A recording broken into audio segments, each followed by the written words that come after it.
Hello বন্ধুরা, pharmacist Mishu health হেভেনের পক্ষ থেকে আপনাদের জানাই শুভেচ্ছা ও অভিনন্দন।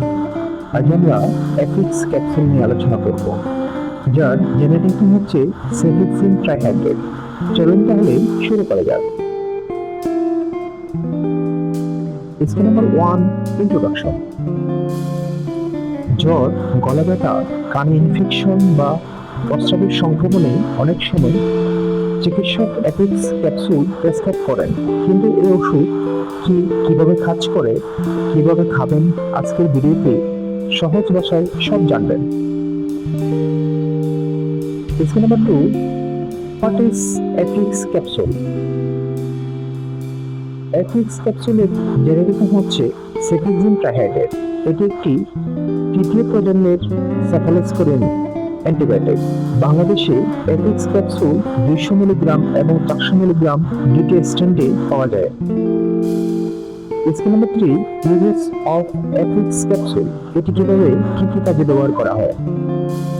চিকিৎসকের পরামর্শ অনুযায়ী অ্যাফিক্স ক্যাপসুল গলা ও টনসিলের ব্যাকটেরিয়াল সংক্রমণ, কানের সংক্রমণ, ওটাইটিস মিডিয়া, সাইনাসের সংক্রমণ, শ্বাসনালীর সংক্রমণ, মূত্রনালীর সংক্রমণ এবং কিছু ক্ষেত্রে টাইফয়েড সহ অন্যান্য ব্যাকটেরিয়াল সংক্রমণের চিকিৎসায় ব্যবহার করা হয়। তবে মনে রাখতে হবে, ভাইরাল, সর্দি, কাশি বা ফ্লুতে অ্যান্টিবায়োটিক কার্যকর নয়।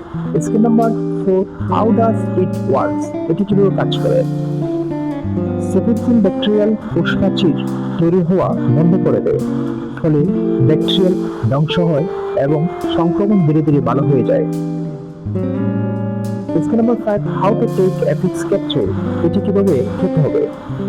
চিকিৎসকের নির্দেশ অনুযায়ী অ্যাফিক্স নির্ধারিত ডোজে গ্রহণ করুন। এটি খাবারের সাথে বা খাবার ছাড়াও খাওয়া যেতে পারে। প্রতিদিন একই সময়ে ওষুধটি খাওয়ার চেষ্টা করুন এবং লক্ষণ ভালো হয়ে গেলে চিকিৎসকের পরামর্শ অনুযায়ী এই ওষুধ বন্ধ করবেন না। সংক্রমণ সম্পূর্ণভাবে নির্মূল করতে অবশ্যই পুরো কোর্স শেষ করুন। Step number 6, possible side effects. Affix সেবনের পর কিছু সাধারণ পার্শ্ব প্রতিক্রিয়া দেখা দিতে পারে, যেমন বমি বমি ভাব, ডায়রিয়া, পেট ব্যথা, মাথা ব্যথা এবং ত্বকের র্যাশ। তবে যদি শ্বাসকষ্ট, মুখ বা গলা ফুলে যাওয়া অথবা তীব্র অ্যালার্জির কোনো লক্ষণ দেখা দেয়, তাহলে দেরি না করে দ্রুত নিকটস্থ হাসপাতালে যান এবং চিকিৎসকের পরামর্শ নিন।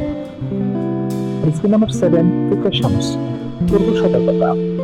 অ্যাফিক্স সেবনের আগে যদি আপনার সেফিক্সিন বা অন্য কোনো সেফালোস্পোরিন অ্যান্টিবায়োটিক অ্যালার্জি থাকে, তাহলে অবশ্যই চিকিৎসককে জানান। কিডনির সমস্যা থাকলে ডোজ পরিবর্তনের প্রয়োজন হতে পারে। গর্ভাবস্থা বা স্তন্যদানকারী এই ওষুধ শুধুমাত্র চিকিৎসকের পরামর্শে ব্যবহার করুন। এছাড়া নিজের ইচ্ছে এবং কখনো অ্যান্টিবায়োটিক বন্ধ বা শুরু করবেন না। Step number 8, important advice. অ্যান্টিবায়োটিকের ভুল ব্যবহার ভবিষ্যতে অ্যান্টিবায়োটিক রেসিস্ট্যান্ট তৈরি করতে পারে, তাই অ্যাফিক্স শুধুমাত্র নিবন্ধিত চিকিৎসকের পরামর্শ অনুযায়ী ব্যবহার করবেন। গবেষণায় বাংলাদেশে কিছু জীবাণুর ক্ষেত্রে সেফিক্সিনের বিরুদ্ধে প্রতিরোধও দেখা গেছে, তাই সঠিক ব্যবহার অত্যন্ত গুরুত্বপূর্ণ। এই ভিডিওটি শুধুমাত্র শিক্ষামূলক উদ্দেশ্যে তৈরি। এটি চিকিৎসা পরামর্শের বিকল্প নয়। সবসময় ডাক্তারের পরামর্শ নেন। বন্ধুরা, হেলথ সেভেনের সঙ্গে সুস্থ জীবনে কথা হাঁটুন। ভিডিওটি ভালো লাগলে লাইক দিন।